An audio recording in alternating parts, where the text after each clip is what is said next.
اصل بات جمہوری تقاضا یہ ہے کہ جس کو لوگ چاہتے ہیں، جس کو لوگ ووٹ دیں گے، اس کو آنا چاہیے. اسی نظم یہ میں جو ساری تنقید، سوری آپ کہیے. اسی نظم میں ایک اور بھی شعر ہے علامہ اقبال کا، وہ ہے گیا دور سرمایہ داری گیا، تماشا دکھا کر مداری گیا. تماشا تو ہمارا چلتا ہی رہتا ہے، پتہ نہیں کب ختم ہوگا، یہ تو مجھے نہیں پتا کہ کب گیا. یہ ایک آخری شعر جو ہے یہ پورا نہیں ہوا، باقی تو دونوں اشعار جو ہیں ان کی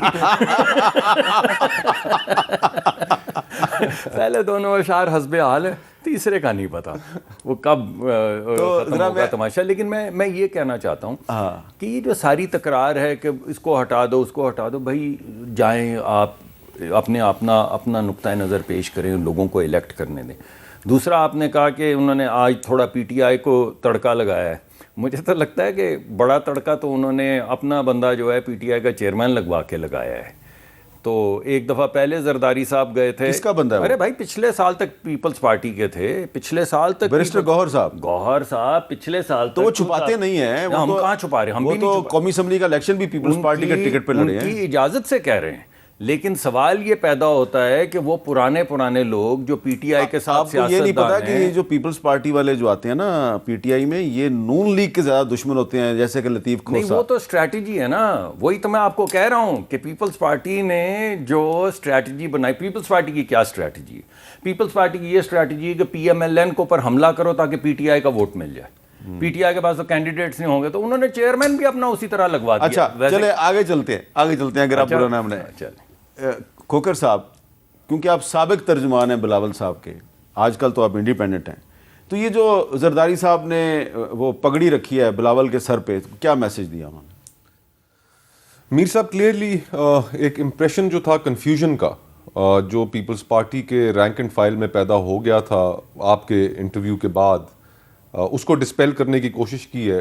اور الیکشن سے پہلے جو کنفیوژن ہے وہ پیپلز پارٹی بھی یہ بات سمجھتی ہوگی کہ انہیں اس کی ایک بڑی قیمت ادا کرنی پڑ سکتی ہے کہ جب آپ کے رینک اینڈ فائل کو یہ پتہ ہی نہ ہو کہ کس کی پارٹی کے اندر چلنی ہے، کس کی نہیں چلنی ہے، تو وہ الیکشنوں پہ اس کے بڑے غلط اثرات پڑتے ہیں. دوسرا، اب میں زیادہ تبصرہ تو نہیں کر سکتا، ایک سابقہ رفاقت رہی ہے، لیکن پولیٹیکل کانٹیکسٹ میں اتنا ضرور عرض کرنا چاہوں گا میر صاحب کہ 16 مہینے کی حکومت کا جو بوجھ ہے، اس بوجھ میں تو پیپلز پارٹی بھی شامل تھی. اور اس وقت جو مہنگائی سے تڑپتے عوام ہیں، ان کے جو ایشوز ہیں وہ سیاست سے دور ہوتے جا رہے ہیں. پاکستان پورے میں پچھلے ایک ہفتے سے آپ کے انٹرویو کے بعد جو ہیڈ لائنز تھیں پورے میڈیا پر، چاہے وہ انگریزی اخبار ہوں، اردو اخبار ہوں، کوئی بھی چینل ہو، وہ یہی تھی کہ پیپلز پارٹی کے اندر کیا ہونے جا رہا ہے.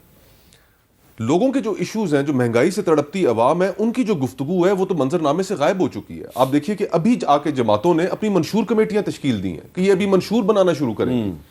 اور الیکشن کا شیڈول اناؤنس ہونے میں، اگر شیڈول 5 تاریخ کو یہ اناؤنس ہوتا ہے جیسا کہا جا رہا ہے، تو صرف یعنی کہ ایک ہفتہ باقی ہے اور ابھی تک کسی جماعت کا منشور تیار نہیں ہے. تو یہ تمام پولیٹیکل پارٹیز جو ہیں یہ ان چیزوں کے اندر تو لگی ہوئی ہیں، لیڈرشپ سٹرگلز میں لگی ہوئی ہیں. مسلم لیگ نون کے اندر ایک لیڈرشپ سٹرگل ہے کہ شہباز صاحب ہوں گے، مریم صاحبہ ہوں گی، حمزہ صاحب ہوں گے، پنجاب کا وزیر اعلیٰ کون ہوگا. آپ کے اندر بھی ایک لیڈرشپ سٹرگل ہے، let's face it, let's be honest about it. نہیں ہے. اور پیپلز پارٹی کی بھی ایک سٹرگل سامنے آ گئی. تو جہاں پر لوگوں کے اتنے بڑے مسائل ہیں، کیا ان میں سے ایک بڑا مسئلہ یہ بھی ہے کہ کون کس پارٹی کا سربراہ بنتا ہے؟ لوگوں کی زندگی گزارنا مشکل ہوئی ہوئی ہے. ٹھیک ہے. اور اس طرف بھی آئے پولیٹیکل پارٹیز. اور آج دیکھیے فرینکلی میر صاحب، جو اس وقت الیکشنوں کے اندر پارٹیز جا رہی ہیں، بیانیے ہیں کیا؟ تحریک انصاف کا ایک بیانیہ ہے مظلومیت کا کہ جی ہمارے ساتھ بڑی زیادتی ہوئی.